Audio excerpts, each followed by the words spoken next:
Okay, so we grabbed our trusty little water container, and this can be pretty much anything that fits underneath to catch the water, because we're gonna unscrew the nut underneath and the water is gonna flow. So most of the time this nut will be just hand tightened, the nut that's underneath. Spin it clockwise to unscrew it. And so what you want to do here, the tip that you want, is to keep pressure on that fill valve down while you're unscrewing it, so that water just doesn't start coming out unexpectedly. So this is our nut from underneath, and then we place our water catcher and we slowly move the fill valve, and that gasket's going to separate, and the water's going to start flowing out, but it's controlled, it's not a mess. And you can always put it to the side, use the other hand,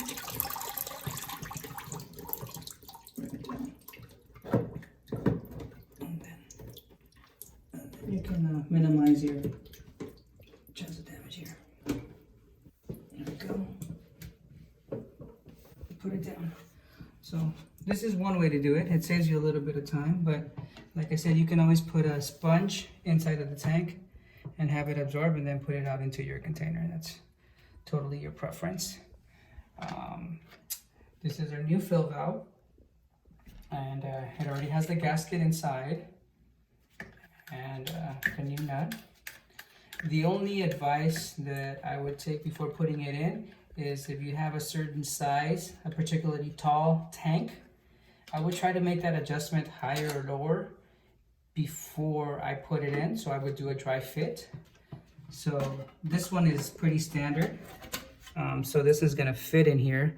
But if you had a tank that was maybe 3 inches taller, something like that, and you still wanted, you know, those 3.5, 4 gallons, I would make that adjustment before, lock this nut back up, and then put it in. And I can tell this is higher up now. You can always move it a little bit more above, but making the adjustment after you put everything in kind of sucks. It's a tight fit, and everything just becomes a little bit harder, and then you have water already in there. So if you have a particularly taller tank, like I said, this is the standard one, but if you do have the bigger tanks, you make your adjustment before, which is releasing the nut and then pulling up higher, and then locking that nut back in outside where you don't have the tank inside, around you to work with. So you push that in back in here. You grab your nut, make sure you have your gasket inside. You have grab your nut, and then counterclockwise, you're gonna spin the nut into place, and then you're gonna want to hand tighten. You can always use a small channel locks as well to help you with that last part. You can always use the small pliers to apply a little bit of pressure at the end. Normally, if you have good hand tightening strength, you can usually push down a little bit to grab that additional strength and do that final turn. Otherwise, you can turn it, just not too much torque. It is a plastic nut and it's a plastic piece, so if you torque it too much, you're gonna break it, and that's gonna make for a bad Sunday if you're working on this at home.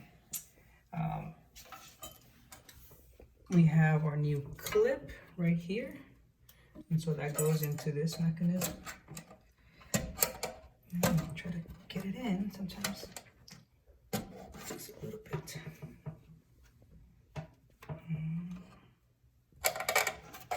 There we go. That goes in. I believe I showed you where you connect that hose over here. I tried to do it before, because then sometimes to make pressure right here is a little hard once you're inside the tank. So if you do it before, you can avoid that. And right here, so let me see if you can see it right here. You're gonna want to do it there. If this particular part is a little bit more over here, you can always cut the hose and shorten it to make it fit. That's definitely doable. As always, you want to make sure that it's a pretty smooth curve, no kinks. That's going to add to the performance. This is the old valve. Like that. Put it here to the side, and that'll leave us with our last step, which is reconnecting our supply hose, which is down here. I'll grab it. And so then this hose connection has to be as perpendicular or as straight as possible, not perpendicular, straight as possible. I got my kids' geometry homework on my mind right now, so I know a lot of you guys are probably dealing with some of that. So you tighten that back into there, and then you hand tighten. And what I would do is, if I use these on the other part, I would just barely do like a quarter turn, just to make sure that nothing is gonna fall. Double check with your hands, and then you go in reverse, which is to turn on the water. You do it slow, just in case there are any leaks. Nobody's perfect. And if there's a leak, you can always shut it off quick and just reassess where there's a gasket that's not making contact. In this case, I'm going to take off my glove, feel around, and it looks pretty good. What I like to do as well is grab a paper towel and just dry around there, and then give it a good minute or two, and check to make sure that there's no small drip or anything like that. If there's not, you can go ahead and open up the valve a little more. Don't open it all the way up. Maybe once you open it all the way up, return back a 1/4 inch, so you have a little bit of flow. That's just what I was taught. Not sure if it makes a difference, but I've always just gone all the way back and then just a little bit coming my way. This was adjusted higher, so we're gonna see it might overflow, and I'll show you how to adjust it down.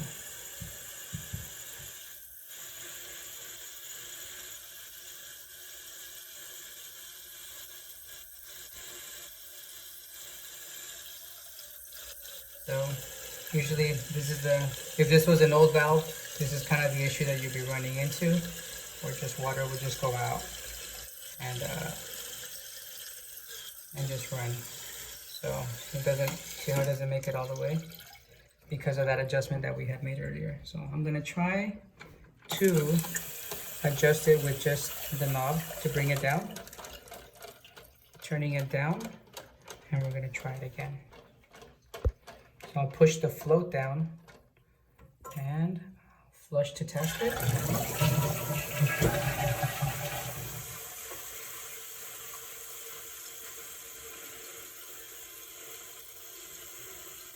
We want to be maybe about a 1/2 inch to 3/4 of an inch below the very top of your flush valve.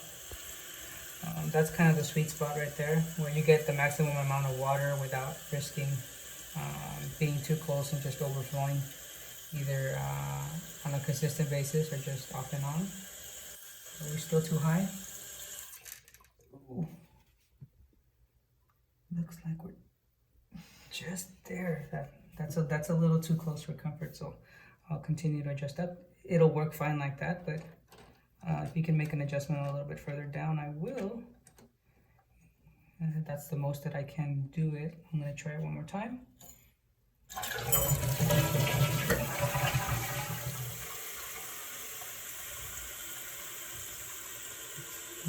While this thing is filling up, please let me know if this tutorial was useful at all.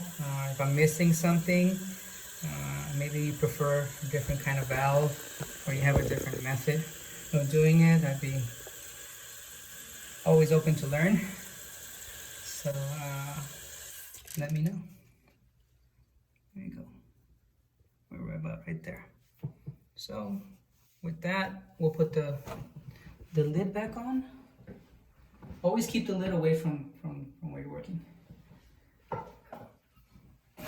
In my early days, I cracked one, and that was a lesson that I learned. Put it back on, and you're good to go. Again, it's Javier with Harris Plumbing, signing out.